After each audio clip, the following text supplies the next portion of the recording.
Hey everyone, this is Aaron and Juwan, and you're listening to Wellness for Real People. This show is for people who are on the go, busy, and looking for ways to live their best lives. We focus on wellness topics in mindfulness, exercise, diet, and sleep, and share quick, actionable tactics to improve your health and wellness. We're not perfect, but we're trying to get a little better each day. Let's grow on this journey together. Hey everybody, this is Aaron and Juwan. We've got another episode of Wellness for Real People here for you today. And today we're talking about sleep, which is one of our co-components of the Wellness for Real People platform. And we're talking about mindfulness, exercise, diet, and sleep. And we've got a short article for you today from Harvard Health.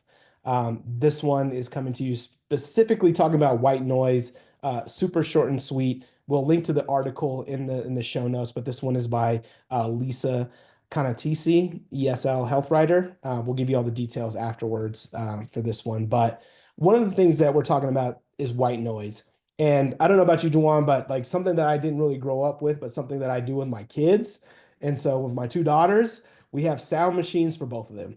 And uh, I don't know if it's true or not, but it was part of the sleep training method was to introduce this white noise into kind of like their normal routine and things that they're doing.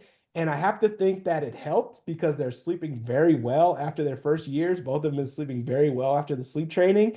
And so, yeah, exactly. Like it's a whole thing. And something that I'm wondering now personally, while I was listening to this white noise, was it also helping me sleep as well too? And so something we're going to talk about today. And we're going to dive into that a little bit more. So just to quickly define it before I kick it over to Juwan. So what is white noise? So white noise is kind of compared to the static from a radio or some kind of like buzzing, really, really kind of calming sound that you hear that contains all kinds of frequencies within equal parts. And so it's not something that's like super loud or super overwhelming, but something that's just kind of consistent and drowns out just like the deafening silence that you would typically hear while you're laying down to sleep. So just a quick high level overview of white noise. And then we're going to talk a little bit about can it actually help you sleep better based on some of the studies that we've seen. So I'll kick it over to Jawan for a little bit more. Sure. Yeah, that's the million-dollar question. Does it actually work? Is it helpful? And I think this article does a good job of not really answering that. Um, Seriously. like with so many things in life, right? It depends. It's not that simple. It's not always just a yes or no type of thing. And that's one of the things I did appreciate when reading through this article. The author says some of the studies on the benefits of white noise for sleep have yielded mixed results. So some find that it has helped some people sleep better. You know, as you mentioned, kind of masking out some of those outside noises and maybe serving as a cue to help people fall asleep. They mentioned a study particularly in infants and children that show that white noise may reduce the heart rate and the respiratory rate, effectively lulling the baby to sleep. This says Dr. Javahiri, who is an assistant professor at Harvard Medical School and a physician. But another study, a systematic review published in the Sleep Medicine Reviews, found that white noise had little beneficial effect on sleep. And what's more, that white noise may interrupt some of those important stages of sleep, such as that REM sleep, rapid eye movement sleep, deep sleep, and it may even affect your hearing if it's too loud. Yep. So the recommendation is if you use a white noise machine for sleep, try to move it to a corner, of your bedroom and try to keep the noise level no louder than that of a background conversation. And turn Mm-hmm. it on just before you get into bed. And if your machine has a timer, you may want to try just having it only play as you fall asleep rather than having it play all night long. So I thought those are some really helpful suggestions about white noise and how to do it effectively if you're going to utilize a white noise machine. So, Aaron, can you tell us a little bit more about some of these other kinds of noise? So, we opened up a whole Pandora's box of noises, right? So, now we go from white noise, we got pink noise and brown noise. So, what's all that about? I don't know, man. I never heard of noise within regards to colors. I will say, like you said, with the machines and things like that, my kids do have white noise machines that are on like a schedule and they have certain sounds. and they only last for a certain amount of time. That's basically to get them to fall asleep, and then they turn off after a while, yada, yada, yada, all the things. But apparently, there's colors within noise. And so there's pink noise and brown noise.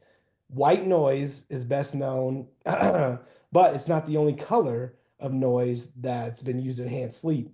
Examples of pink noise include sounds like rain or waterfalls, which my daughters love. They fall asleep to that, but they won't fall asleep to anything else. Hmm, Very random. I don't know why. Can't interesting. explain it to you. Hopefully, this article can give you some more insights. But pink noise is some of those kind of like sounds where you're thinking like water drops and rainfalls and things like that, which are kind of more natural if you think about like a rain pattering on your window. And some people say they sleep better when it rains and all these things. Some of that might be the temperature, some of it might be the noise itself. Some studies found that pink noise can enhance deep sleep in older adults and improve cognitive performance. In addition, research shows that pink noise may decrease time to fall asleep and improve sleep quality. But as we talked about, the results were achieved under experimental conditions in which researchers adjusted the peak noise timing during the night. So again, it's one of those situations where if you can find the right combination of things where it's a certain amount of time, the certain volume, it could work out really well for you, or it might not, but you got to try it to experiment it. Um, the other side of the spectrum is brown noise. The brown noise is going to reduce higher sound frequencies even more than peak noise. It is described as grainier or rougher sounds. So brown noise can be compared to ocean waves crashing. So if you could think about that in your head of like, waves crashing against like sand or rocks or things like that, it's a little rougher, a little bit more jarring. But regardless of what the noise is, still, the end of the article says there's more data that needs to determine exactly which sounds will work.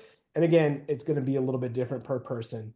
The doctor recommended that, uh, for now, they don't recommend pink or brown noise continuously, but rather for a set amount of time to help someone fall into that sleep a little bit more quickly, based on kind of how their lifestyle is. So again, this could be a lot of things. It's working well for my kids, but for you, you have to try it. But again, for our show in particular, we're all about trying to find ways to have better sleep and something that we wanted to incorporate into the show to make sure we give you just one more tool to check out to see if it helps you. Yeah, yeah. No, thanks, Aaron. I think, like you mentioned, it's just like I said, one more tool, and I always learn something from these articles, right? And Seriously. this was interesting. This one was a good one. Like you said, for my kid, he's taken very well to white noise, to Mhm. help him fall asleep, right? And like you said, it wasn't something I really ever utilized until we had a kid, but like you said, for some folks in some circumstances, it might work really, really well. So, if it's helpful, use it. If it's not, then don't. But we'll certainly be back with more ideas and tips. And try it. If you're having Yeah, so trouble, try. just give it a shot. Give it a Yeah. shot. But yeah, you never know. Awesome. Well, we want to thank you again. That's all we got for this particular episode of Wellness for Real People. We'll be back very soon with another episode. In the meantime, hope you take care and we'll see you soon. Thanks, everybody.